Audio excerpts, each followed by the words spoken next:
Hello guys, চলো mini kitchen দিয়ে কিছু রান্না করি। আজকে ভাবছি ভাত রান্না করব, তাই একটি বাটির মধ্যে চাল নিয়ে ভালোভাবে তা ক্লিন করে নিচ্ছি এবং তারপর তা পাতিলে ঢেলে ঢাকনাটা দিয়ে দিচ্ছি। তারপর কিছুক্ষণ ওয়েট করার পর আমরা ঢাকনাটা খুলে দিচ্ছি। তা এখনও হয়নি, সেই জন্য আবার ঢেকে দিচ্ছি।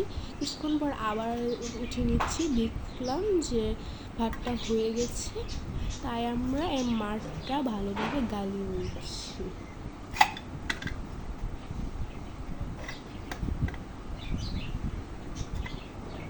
মাঠটা ভালোভাবে গালানো হয়ে গেলে ভাতটা তৈরি হয়ে গেছে। এখন আমরা একটি প্লেটে ভাতটা পরিবেশন করব।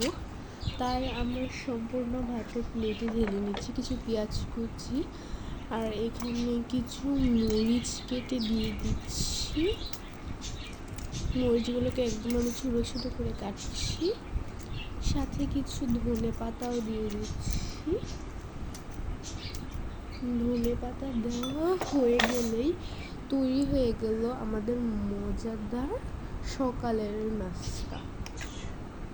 দেখতেও যেমন সুন্দর, খেতেও তেমনই সুস্বাদু হয়েছে এটি। সো দেখা হচ্ছে নেক্সট ভিডিওতে।